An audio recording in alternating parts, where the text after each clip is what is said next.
Hello, my Rotarians. Welcome to another, well, I guess episode 3 in Reign of Kindness. Oh, I'm so happy to have you all here in person, but also online through our Rotary Tucson YouTube channel. Do you guys know that we can make a career out of being a YouTuber now? I know those of you who have kids, maybe grandkids. I mean, this is like a real thing. Anyways, look at that. What did it say? A lot, really. Yeah, I mean, my kids watch people play video games. And I'm like, I really, whatever, you know, more power to them. They're making it in.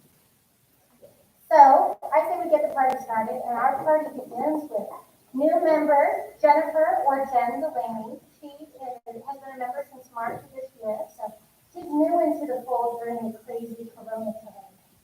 Anyway, she works with the Penn Connection. She has 2 children, 3 and 6, and in her spare time, she likes to go off-roading.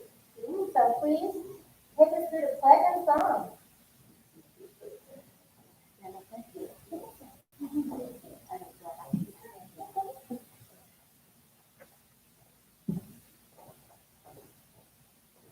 Good morning, everybody.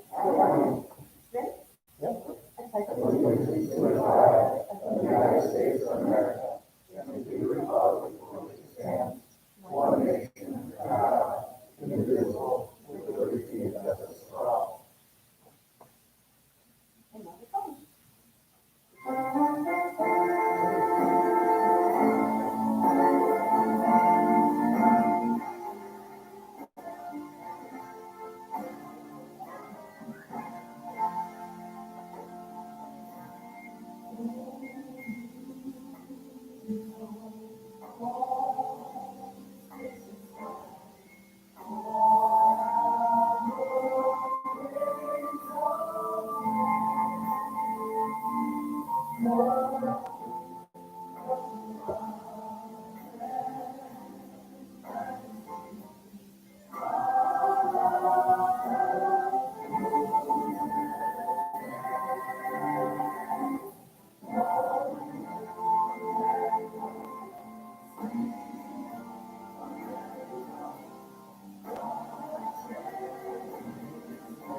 Okay, so we have our inspiration.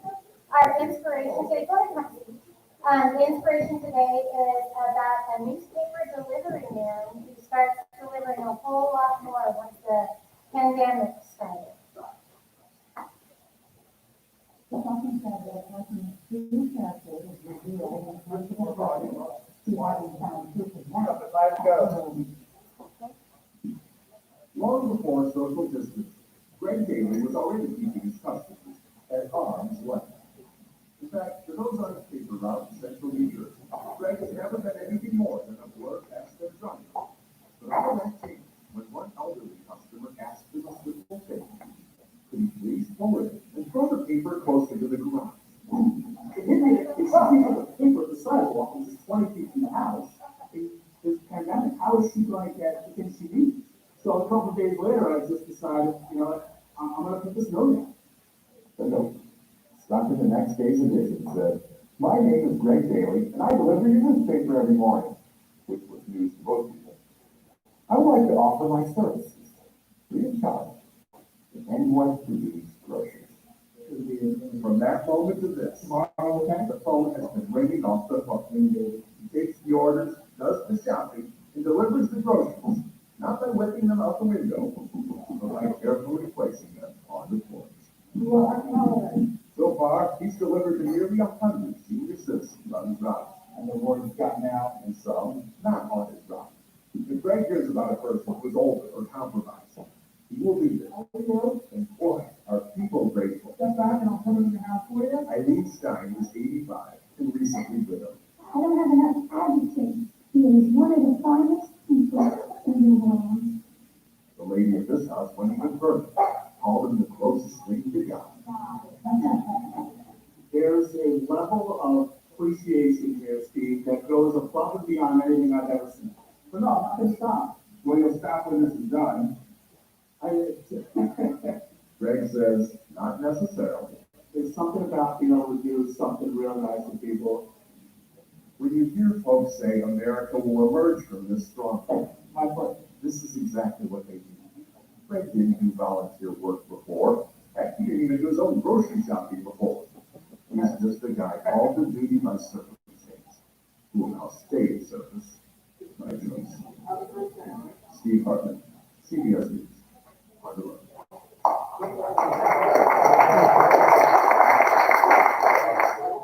It really doesn't take much to make a difference in people's lives.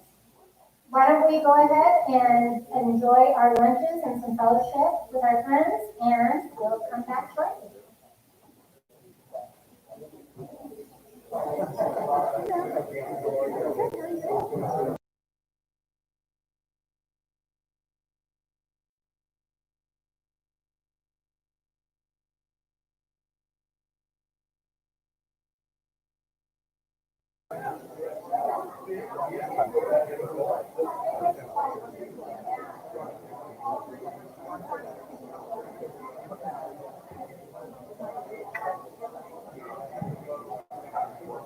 Okay. For those of you who haven't gotten your lunches, they'll be out shortly, but we're gonna move on and get our keynote started. Today we have Jeff Ronstadt introducing our keynote. He's been in the class since 2006, and before he got in the insurance business, he was a peanut and popcorn salesman in Tucson, Florida. Remember those good days, good old days? Thirsty Thursdays, I miss them. All right, please welcome Jeff.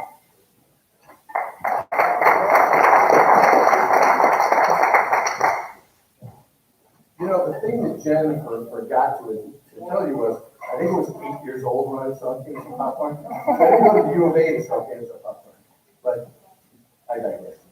Okay, so Carmine DeBonis Jr. graduated from the University of Arizona in 1991 with a bachelor's degree in regional development. Then he went to work with the King County Board of Supervisors.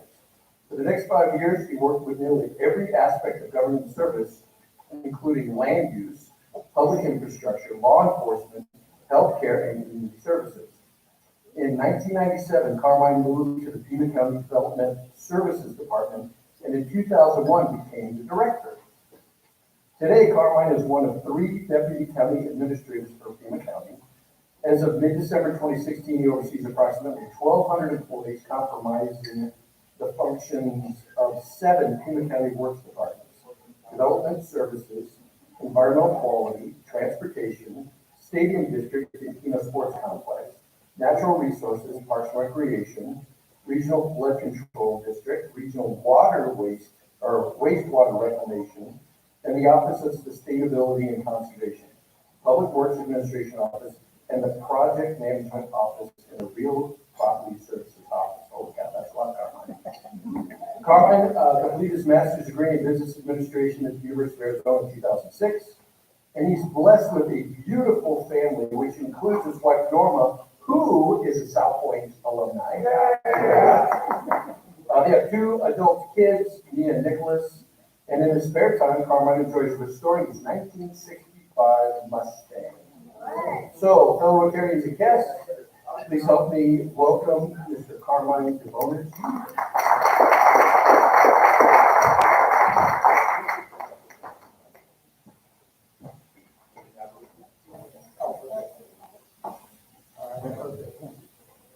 Good afternoon. Can everybody hear me okay? Yes.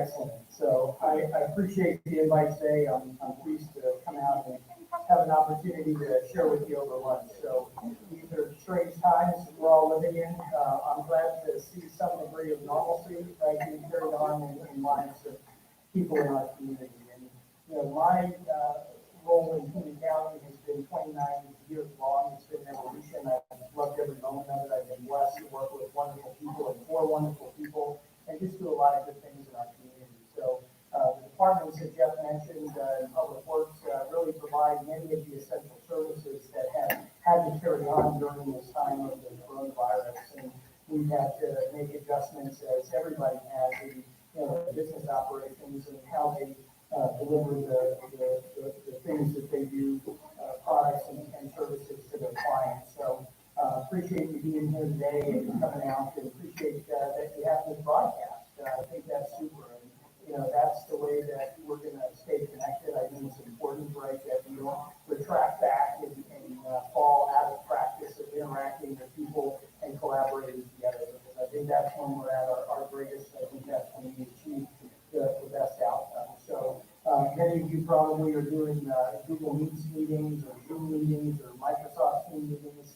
I'm doing much of that. And since March, I've been buried in that environment, right? And you can really stack those on your calendar, right? It's one right after another. There are days when I stand up and the backs of my thighs are hurting, and it's because I'm the end of my seat for most of the day. So getting up and getting out and seeing people is really super good to do. So I'm going to talk to you today. I was asked to speak about road repair and the condition of roads in unincorporated Pima County. So Pima County is a jurisdiction, really unincorporated Pima County covers wide stretches, about 9,000 square miles of our region. And we are responsible for those areas outside of the incorporated cities and towns. So if you subtract out the city of Tucson and kind of Moran, kind of Laurel Valley, sorry, South Tucson, we're responsible for the rest of that. So you can't drive in town, though, without crossing in and out of those jurisdictional boundaries. So roadway corridors that we all travel, right? There's a road getting out here. Goes through the city of Tucson and unincorporated Pima County. So this topic of roads is regionally significant. I was here in 2017 and I talked to you really about the core state of our roads and what we were trying to do in order to get funding to be able to do substantial road repair. So I'm going to give you a glimpse of where we were a little bit and where we are today and where we're going into the future. So this issue of road repair is not one that's unique to the Pima County region or Arizona. It's really infrastructure on a national scale has fallen into various states of disrepair, and communities are really challenged and struggling with how do we go ahead and fund and operate and maintain the upkeep of those roads. So real quickly on the chart that's up here, just wanted to give you a look back to 2017. So when I was here, we were talking about the state of roads, and if you look at the top of that slide, you see an acronym PCI, that's Pavement Condition Index rating. And and it says 56. So that was the average overall rating of the roads in unincorporated King County at that time back in 2017. Since that time, the county has gone ahead and made substantial investments in road repair. So if you look at the graph there, really to summarize, about $60 million in road repair work that's been done over the last 3 years.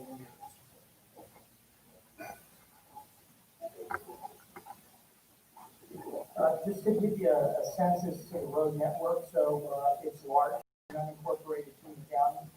We measure things based on center line, so some jurisdictions will measure a lane mile, and if you think about it, you could have 2, 3, 4, lanes. We just look at that center line, so it's over 2,100 miles of roadway in unincorporated King County.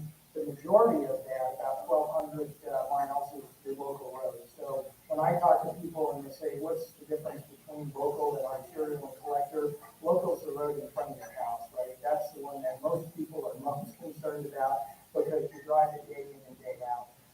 Collectors really are the roads that are right outside of your neighborhood and get you to the really big roads, the arterial roads, which are the items, the Choias, the River Road, Snyder Road, Houghton, those types of things. So when you look at the disparity or the distinction between the roadways, that'll give you a little bit of a perspective.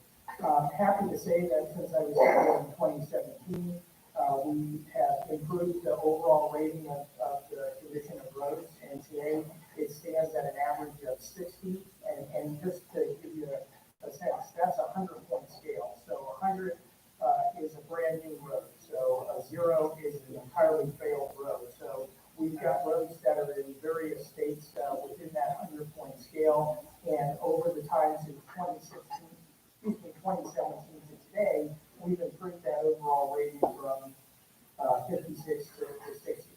And that may not sound like a lot, but what also you have to keep in mind is that roads continue to deteriorate on a daily basis. So if you're fixing some roads, other roads are falling into various states of disrepair. So it may seem like a small movement, but in fact, it really is a reversal or a shift in the trend that was happening where we were continuing to see consecutive years of failure in roadways. Where we're going in terms of road repair is that we're going to be making sizable investments in unincorporated Union County and repairing roads. Back in November of 2019, the Board of Supervisors approved a program that you may have read about that was affectionately called PAYGO, and basically that is an acronym for Pay As You Go. And what that is really a shifting away from bond funding, voter authorized bond funding of capital improvements and capital improvement repairs, and moving more to a pay as you go basis so that you're allocating money annually for those maintenance needs.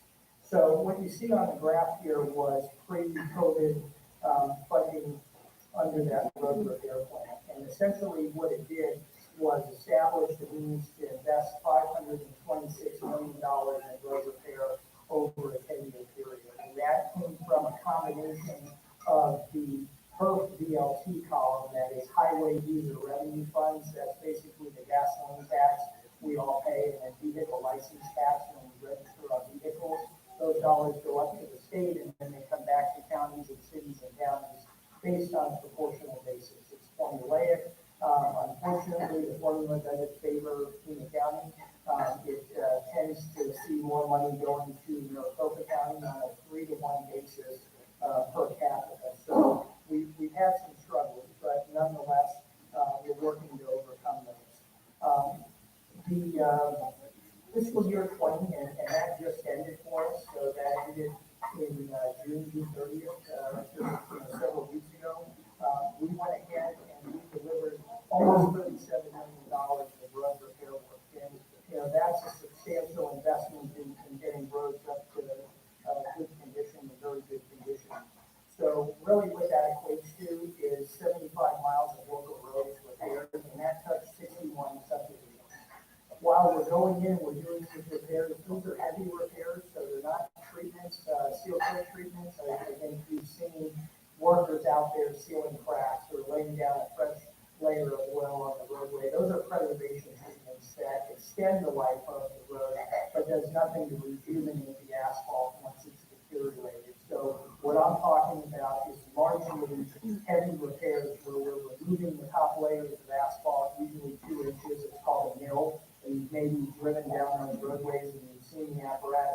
down, by removing 2 inches, putting 2 inches fresh down.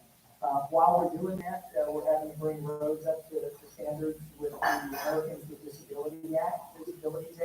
So 203 ADA ramps were repaired or installed in some instances in those neighborhoods.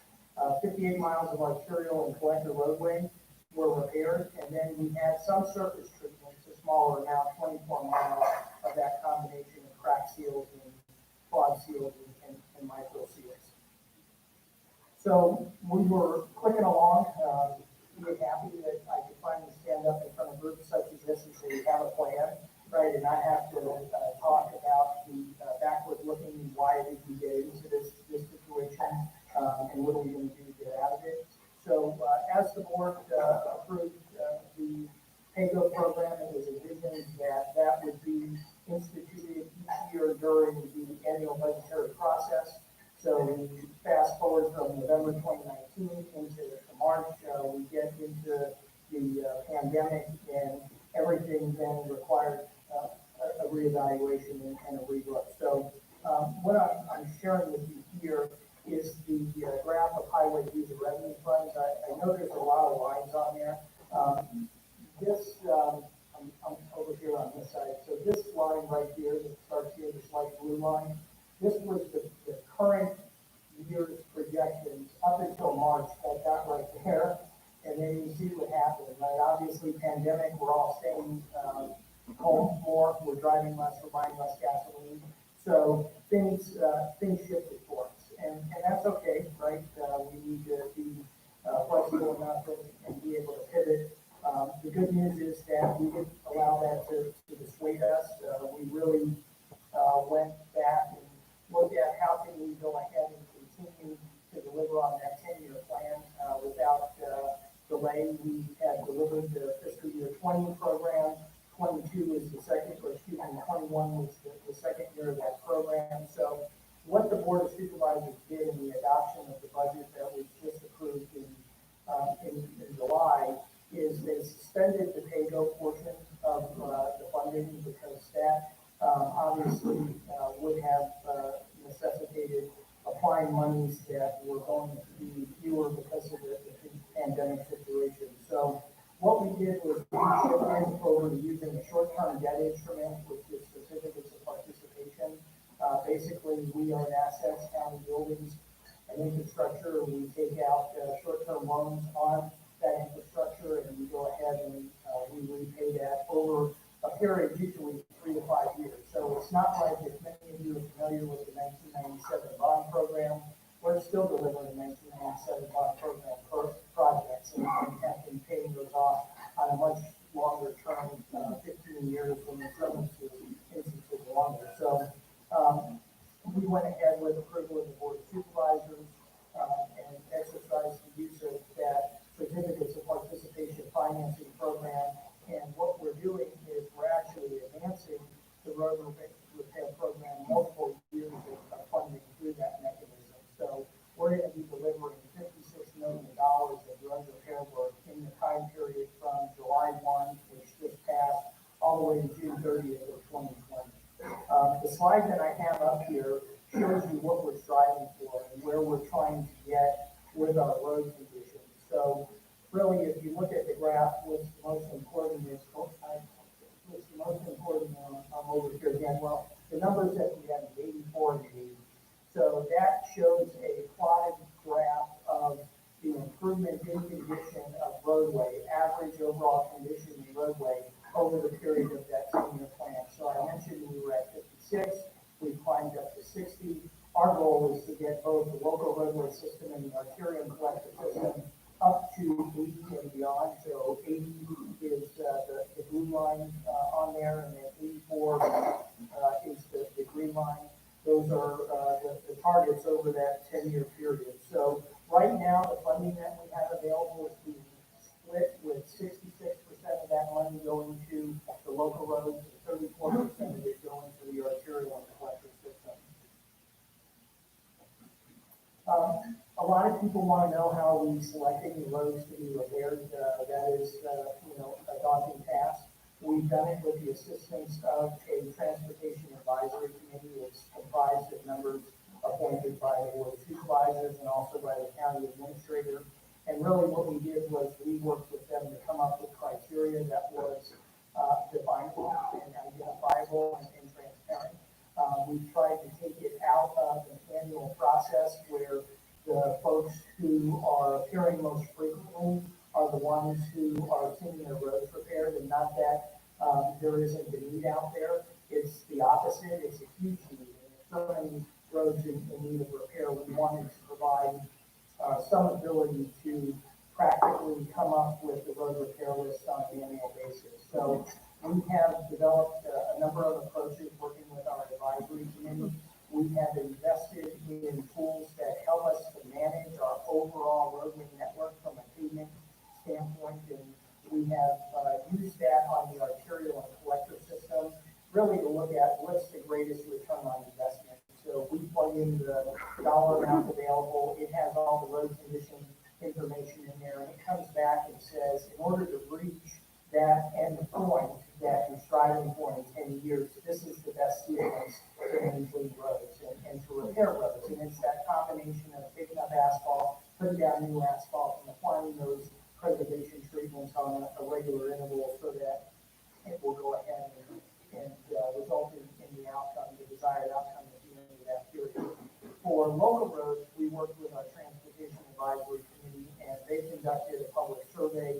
They had over 2,900 responses to that public survey, and overwhelmingly what people who responded said is that they wanted to see the worst roads fixed first, right? The local roads that were in the worst condition fixed first. So we went out, we invested with a contractor to drive all of the roads again and get current paving condition index ratings. So we just concluded that in 2019 so that we were sure that we had the most recent condition ratings out there. And then from that, we went ahead and started applying those dollars available, beginning with the lowest rated roads. And after we ran the van over the roads again, we equipped with lasers and LiDAR and roughness sensors and all of those things, the lowest rated road was at 14. And we started with that, and then what we did was we grouped the roads around it so that we didn't go in and just do one road in the subdivision and leave all the other ones. So if you were in the neighborhood that had that worst rated road, even if yours were a little bit higher or in better condition, all of those roads in that neighborhood are getting fixed.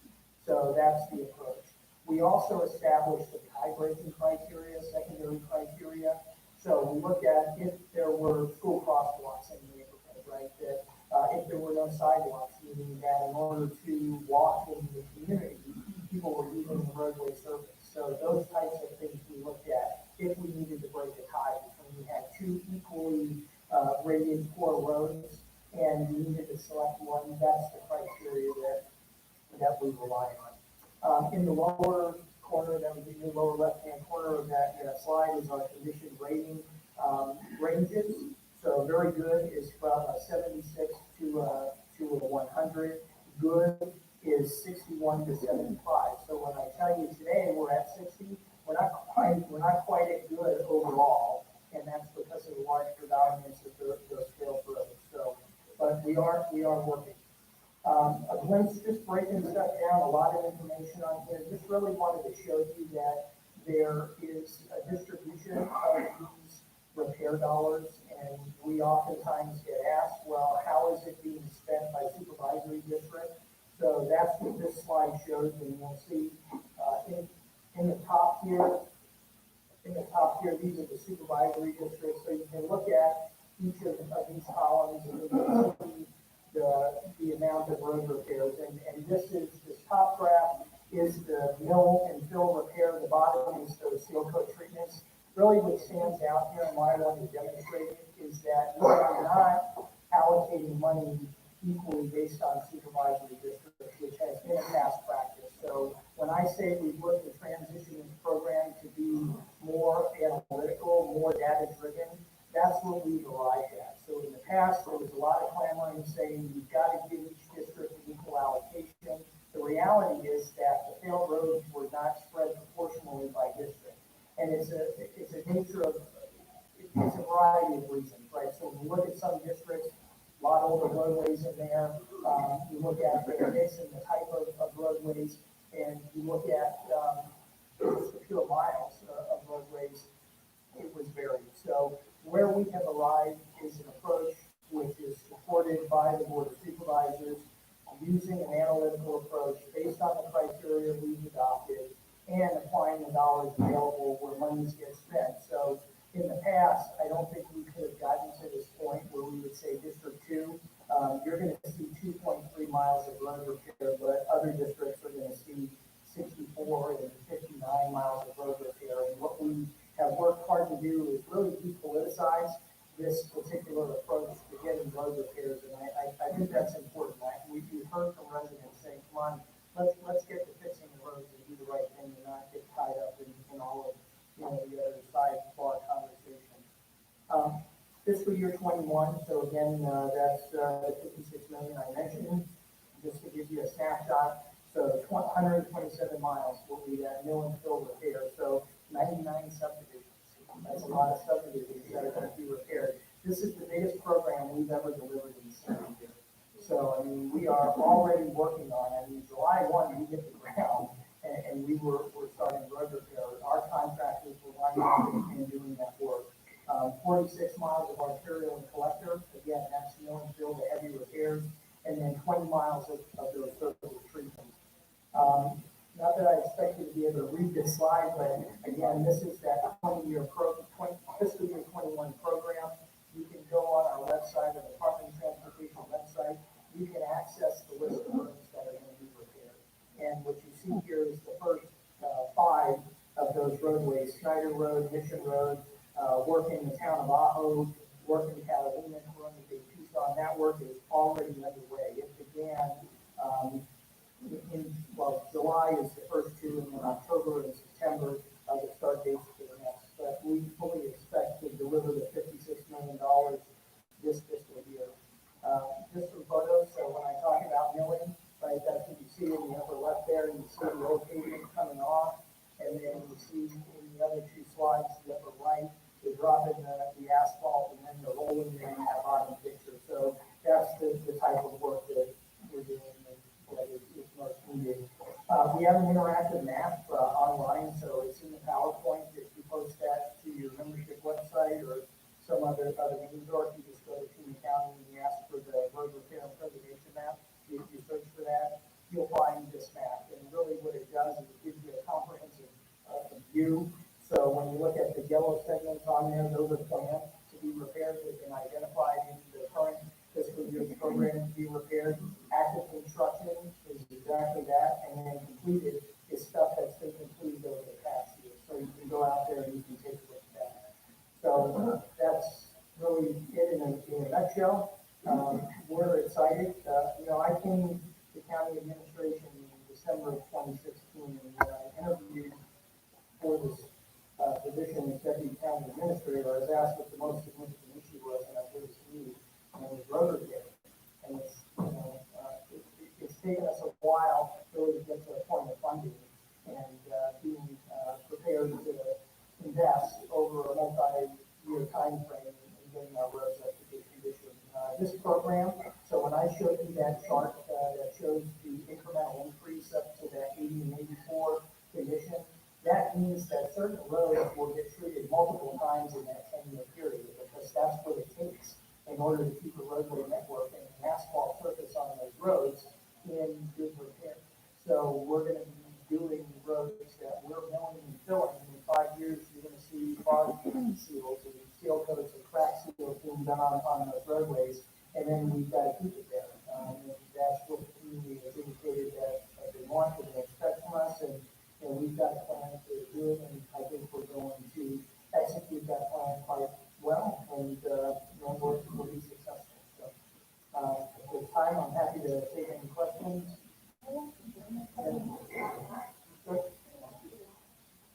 I'm delighted to see that we have a 10-year plan to improve our roads. We certainly need it. And you deserve a lot of credit for doing this and getting it in such great position. My question is, why did it take so long to realize we had the problem? Yeah, absolutely. And, that was a question that would dominate my earlier appearances in forums like this. Yeah, well, that people want to talk a lot about that. So there's a variety of factors involved with it. You know, we're part of a county government, and every government has a political aspect to it. But I wouldn't think to that solely. I think that there's a lot of different challenges that are faced. So we invested as a community back in 1997. The community voted and supported a bond initiative for $380 million of investment in new roadway capacity. So those were widening projects because at that time the community was really struggling with out of control congestion. So that was a program that was put together where we sold bonds and we committed to repay those bonds with future highway user revenue funds and vehicle license grants. And we went ahead and we sort of committed ourselves to do that. And over that time period, we saw the Great Recession. We saw declines in the funding available. The monies just weren't able to cover both those road repair needs, which exist in every community, and to repay the debt on those bonds that we took out. There's a number of factors I mentioned. So the gas distribution formula is really based heavily on the amount of gasoline sales by county. So if you think about the population in Maricopa County and the amount of gas that gets sold up there, that very much favors them in terms of distribution of those shared revenues. We don't keep the gasoline tax, the state gasoline tax that's collected here, so that's a factor. You think about vehicles have become more fuel efficient. We've got vehicles on the roads today that don't even consume gasoline and purchase gasoline. So, you know, that has actually reduced the amount of revenue generated in that fund. And I think that in general, we really, we're looking at this differently back then. So it's a combination of all of those different things. And, you know, it's important to understand how you got into a situation so that you can work your way out of it and then not find yourself back there again. One more. I'm gonna hold the mic so you don't get many turns. Sorry. Very, very great presentation, by the way, and I love all the analytics. But one of the questions I have is, we've been paving roads the same way forever. Is there any science and technology, material science that's going on to maybe create new types of materials and make them last longer? Sure, that's a great question. We asked ourselves that, and there was not a body of work out there that gave any definitive findings. So what we did is out on the Southwest, we laid down what we call the San Joaquin test track, and we put 14 different pavement types down end to end on that roadway. And we've been evaluating that over the last 2 years. And we've been collecting data that we're plotting, and then we'll go ahead and we'll forecast some deterioration curves on those different types of treatments, and then we will evaluate it from a cost-benefit standpoint to see if there's a treatment that can be laid down at a lower cost and give you as good or greater durability over a longer period of time. So yes, we are striving to achieve that as well. Thank you. Thank you.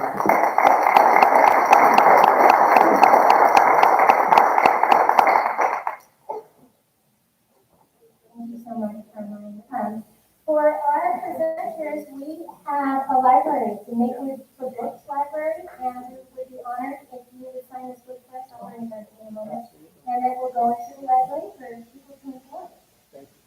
So thank you so much for the valuable information and the important topic of our roads today. So now, you guys, we have a member of the big news. I'm bringing up Chuck Sawyer right now. He's a past president, president. And he's been a member since 2004.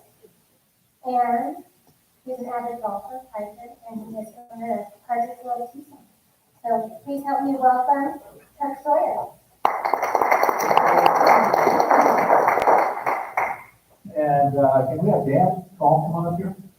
Dan over on this side over here. Dan is a member with the, certainly really been going on COVID timing has been put off, but I'm happy here today to introduce Dan Collins to the club. He was sponsored by Mike Schultz. Of course, unfortunately, Mike Schulte couldn't be here today. So he asked me if I could do this, and he has known Dan for many, many years. I haven't, so unfortunately, he's stuck with me. But we'll go with this introduction and see where we go. So Dan was born in Buffalo, New York. Then moved to Syracuse till Dan was about 9 years old, and then settled in New Jersey, just outside Trenton. For college, Dan graduated from Oral Roberts University, which is down in Tulsa, Oklahoma. He's a Rotarian, and he was a member of the Old Buffalo Rotary Club. And he served there as president, and more importantly, as sergeant of arms. Following graduation, Dan went to work for State Farm Insurance. Dan is an insurance guy through and through. He has been in business for 30 years. He started working for State Farm nationally as a claims specialist, and he rose in the ranks to a litigation claims specialist for disasters across the country. Dan moved to Tucson in 2008, probably because of all the bad things that he received. Tucson's a good place to come to, so he came here. And I would say that Dan speaks insurance fluently. He and his team of 7 run a high-producing office using customer-first philosophy, where it's all about the customer, watching your back, and hoping your plans for the future. When it comes to hobbies, Dan is into reading, he cooks, and he likes to travel. Kind of what you would expect from an insurance agent, right? Kind of safe, conservative, yeah. Well, that's not exactly it. So Dan, he's into road motorcycles in a big way. He works on restoring and selling cars. When asked what he likes to invest, he'll answer by taking his wife and his dogs out four-wheeling through the desert.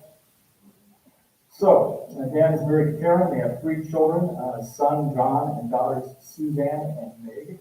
And something you might not know about Dan. So, hey, when he was growing up, as a kid, his dad took him to SRA reading lab. You remember those? SRA reading labs.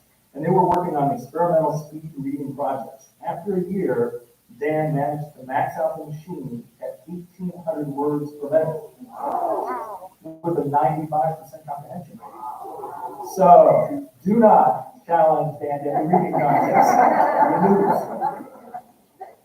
One more thing. The club should have high expectations of Dan. Why is that? Well, Mike Schulte is the person who sponsored it. And Mike's first person that he sponsored in this club has been a club president and a district governor, our own Elliot Patterson. And the next person he sponsored was Bruce Jacobs, a car show chair. No slouch either. So, I mean, no pressure. But with that, please join me in welcoming our newest member of the Rotary Club of Tucson, Dan Call.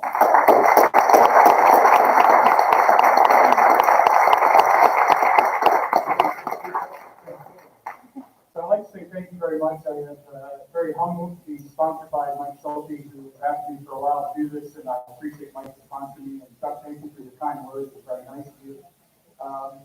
I know that, when you think of State Farm, you think of Jake, but he was busy with Captain. And just to say that during COVID time, State Farm's changed. We've always been the good neighbors, so like a good neighbor, State Farm is there. We've changed the slogan. It's now like a good neighbor, stay over there.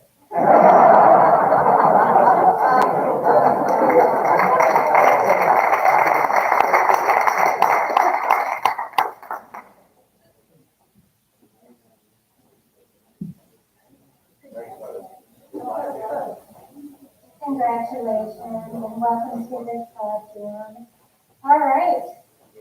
I think Scott Vaughn is going to dance his way up here. He, too, is a past president and has been a member since 2008. He's giving us Paul Harris presentation.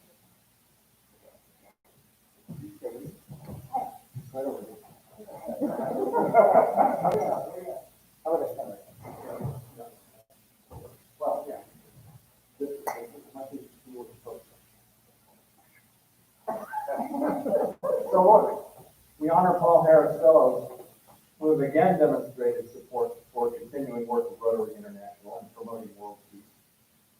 And they're already wearing the new Paul Harris Fellowship pins. New pins. You see, they get new pins with little sapphires in them to designate additional years of care. Encouragement for repetition, you know what I'm saying? So, have you met the 99th president of the Rotary Club of Tucson? Oh, yeah, you met. Jennifer Hoffman is receiving her Paul Harris Fellow +1. Born and raised right here in Tucson, Arizona. You know, Jen played the violin for 8 years, from grade school through part of high school. And after Mountain View High School, she picked up her lumberjack degree at Northern Arizona University. Jennifer works at the family business, has for a long time, Contact One Call Center, where she's vice president of operations. And she's happily married 17 years. Many of us know Sean Hoffman, and they have 2 teenage boys, Owen and Noah. Hi, boys. Thank you for bringing that up. Jen enjoys spending time with all 3 of her guys, and her 2 dogs, and her cat, Princess Meow Meow, who's the only other girl in the house. Oh, and the rodents. 2 guinea pigs that may be growing on her a little, and I guess they're both boys as well. She enjoys the outdoors. She likes running and camping and hiking and skiing and baking and cooking. A lot of cooking, she says. 2 teenage boys that are growing like weeds. That's the reason. And of course, she makes way for reading. As club president, she finds her schedule is very full. And a survey at my table, we have concluded with certainty almost that she is the only president of this club in 99 years to bring her mother-in-law into the club. So we're very proud. When asked why she supports the Rotary International Program, Jennifer responds to Rotary. She's right next to me. I'm telling you how she responds. Rotary makes an impact on local and global scale. That's good. Is she really? Improving health, education, economic development, water sources, and promoting peace for people who need it most. Rotary International brings people from all over the world together, working for a better tomorrow. Congratulations, Madam President.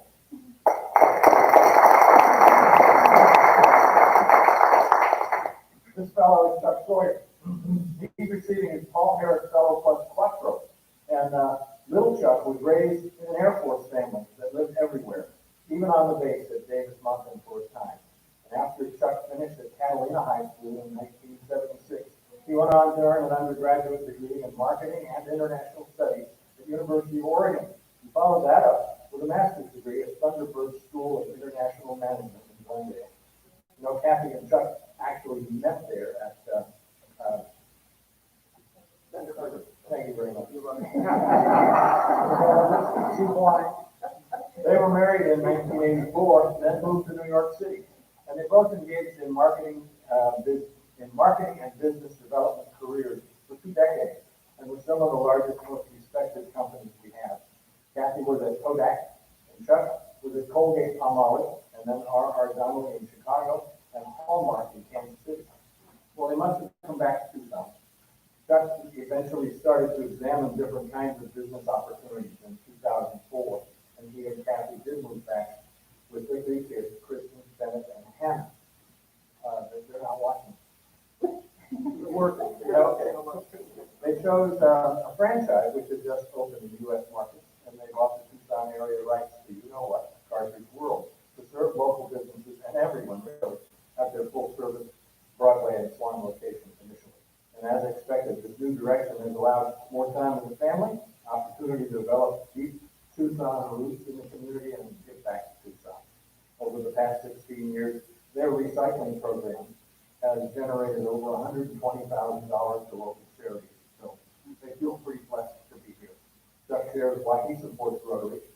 He joined the Rotary Club to make an impact locally and to give back and be involved. I was fortunate, he said, to have Kathy Kitagawa sponsor me into this truly remarkable Rotary Club. And I'm proud that our club continues to make a favorable impact locally and globally as well. By supporting Rotary International and its annual fund, all clubs can have a big impact by leveraging Rotary to scale and pooling our resources for the good of humanity. Congratulations, Chuck.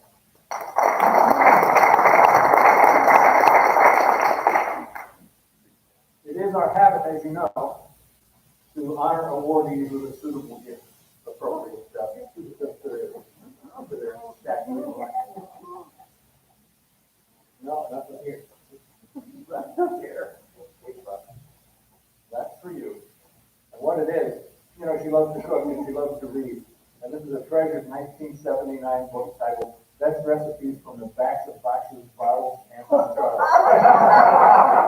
Hey, come on. Remember what wonderful recipes meant to you. when you forgot to clip them, you wish you had. So they're like very treasured from the back of the Rice Krispies box. If you were 6 years old. Nestle's Toll House cookies, they're all there. And for Chuck, whose best customers print a lot and try to save money, another vintage book published in Washington, D.C. in 1913. This is very important because it is a style book. It's a compilation of federal rules governing executive and congressional printing. And it's here that the use of recycled printer cartridges was first authorized. Oh, I got one more. So, let's see. Why are we doing this? Oh, yeah. One of your companies, your former company, still prospers. Yeah. And you probably stopped getting freebies from them, but so this is the last one. Let's hear from you.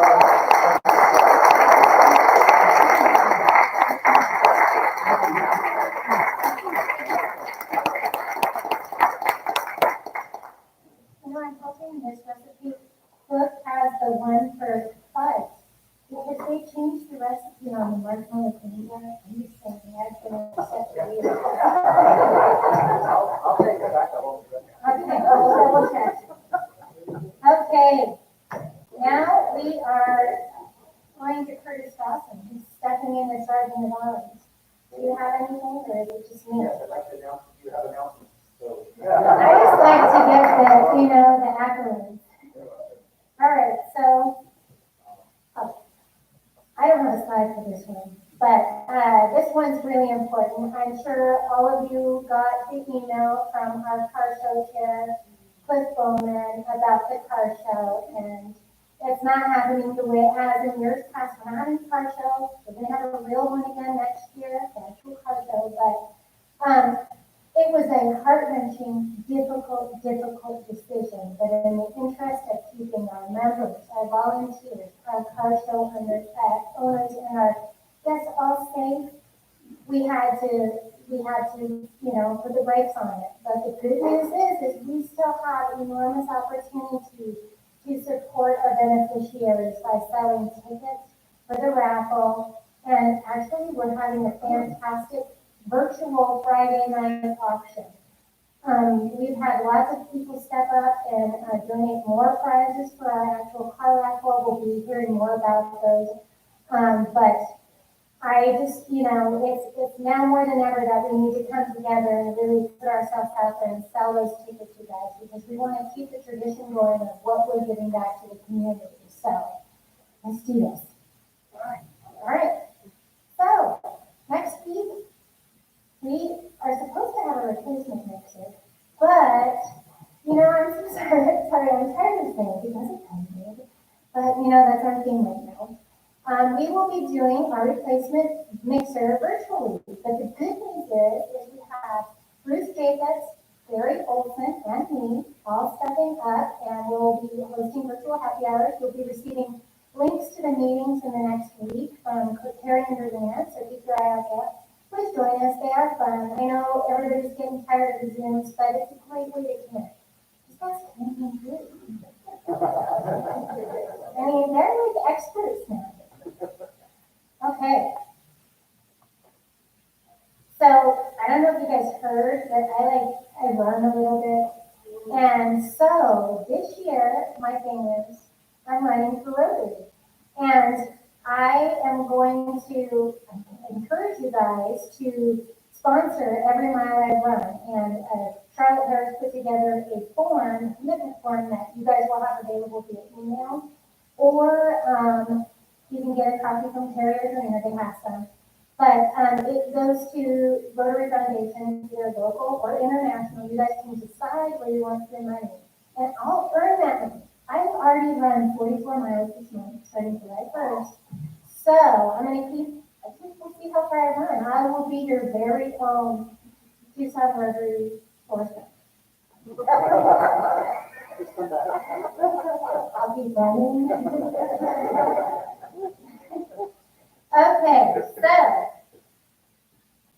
I Yes, I will bring her next week.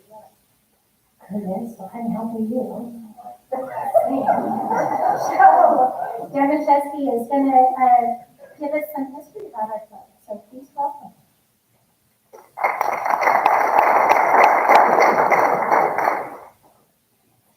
You know, today's history 4 minutes is that great hopes make great men and women. And the English historian Thomas Fuller said that back in the 1600s. Great hopes make great men and women.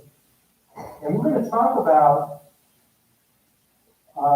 synergy between the Rotary Club of Tucson and the Boy Scouts of America.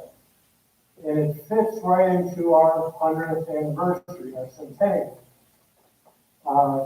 If you can imagine, in the summer of 1920, the county finally paved a road, I'm sorry, it was unpaved, but it was a road, to Summer Haven and Soldiers Camp in the Santa Catalina Mountains by way of Oracle. So this road was completed.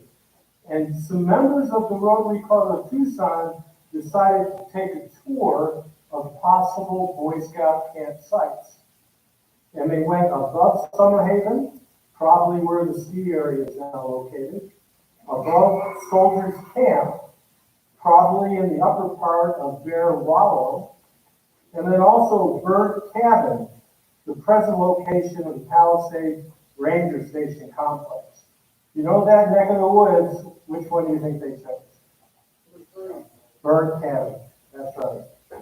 And they got it going, and they opened Camp Lawton, who was a charter member of our Rotary Club, James M. Lawton. And it was opened in 1921. It was an immediate success. Back in those days, you know, scouting was really getting going. And if you think about it, Rotary was founded about the same time Boy Scouts of America were. Boy Scouts of America, 1910, Rotary, 1905. And what happened was a lot of young people were in the cities that were developing, and they really needed to get outdoors. So there was a commitment from our Rotary Club, as well as Rotary Clubs all over the country. The YMCA was a major player, Curtis, in the development of Boy Scouts across the country as well. In addition to James Lawton, who was the first president of the Boy Scouts of America in Tucson. So he was a charter member of our club, Rotary Club of Tucson, and he was also the first president of the Boy Scouts. Anyone know who John Lyman is? Oh, go for it, Chuck. He was the charter president, and he's listed on the plaque that Dorina helped me to get a picture of. And he was also listed as the co-founder. Who was the other co-founder? This is the name a lot of you know. We have an award. There you go. Orville McPherson. Okay, well, some other people checked out these sites to decide on eventually what was Camp Lawton by the Burnt Cabin area.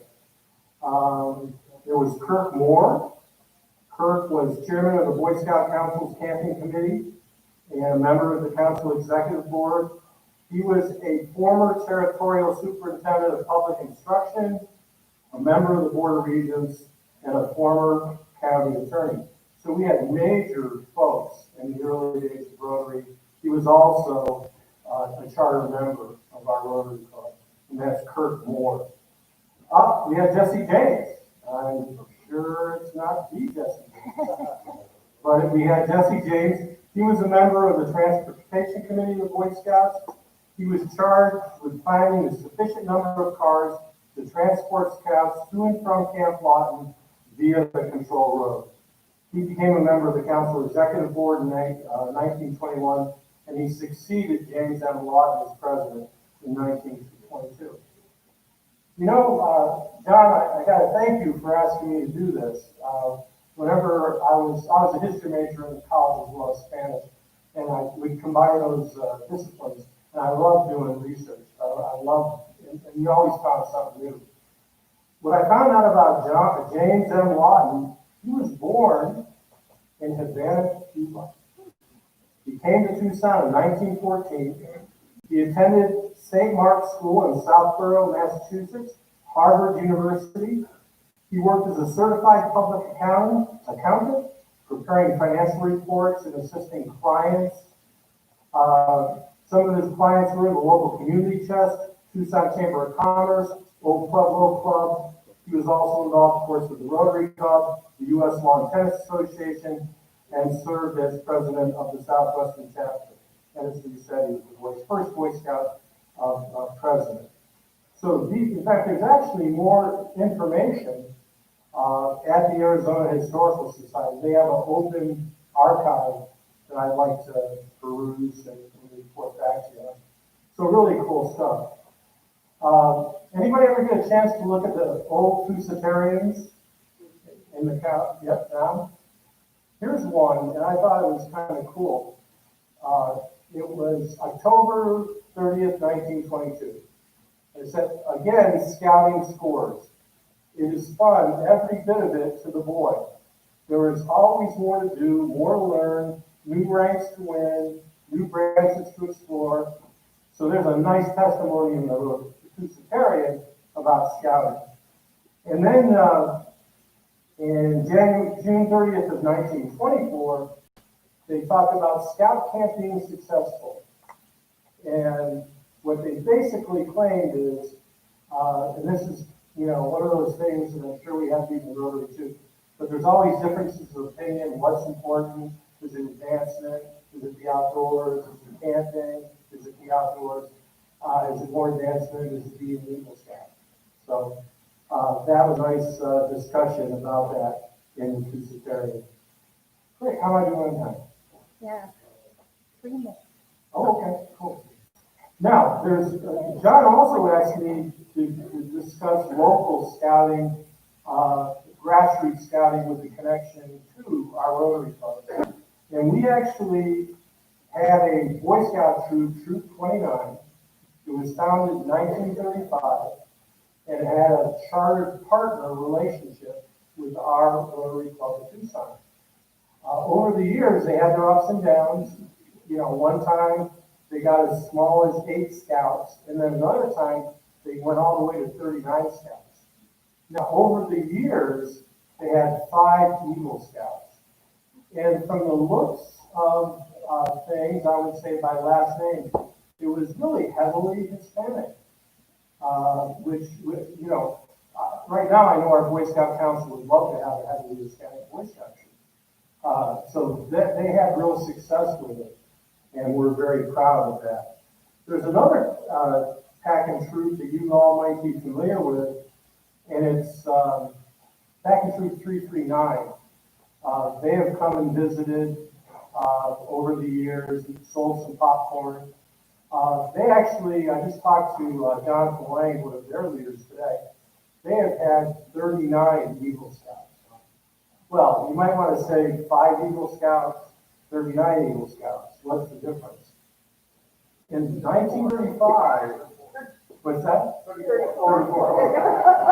That's for all the math majors. What accounts for that? In the early days of scouting, up until probably the 60s, you had to learn how to swim to be an Eagle Scout.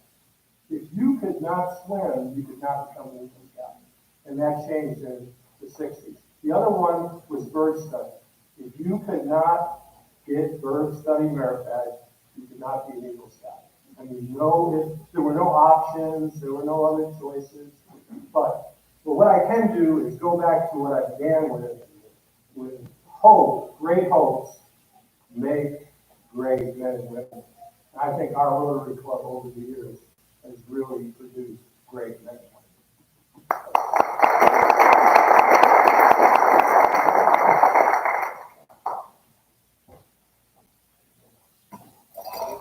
Thank you so much, Phil. All right. We are wrapping up here. So I would like to thank you all for coming today. Thank you, Carmine, DeBonis, right? Okay. And we appreciate you coming to the meeting. And, welcome to our new member, Dan Tom. Congratulations to our other Colorado fellow, Chuck Sawyer. Next week, join us for our social distance at the island of your quarantine. And let's go ahead and do a toast. Today's toast, I'm going to read a little bit of a Walt Whitman, not the whole thing, a little bit. And it's called Song of the Open Road. Afoot and light-hearted, I take to the open road. Healthy, free, the world before me. The long brown path before me leading wherever I choose. Henceforth, I ask not good fortune. I myself am good fortune. Henceforth, I whimper no more. Postpone no more. Need nothing. Done with indoor complaints, libraries, querulous criticisms. Strong and content, I travel the open road. Here's to safe travels today and every day on the open road in front of us. No whimpering. Yeah. So you guys match up. Let's keep each other safe.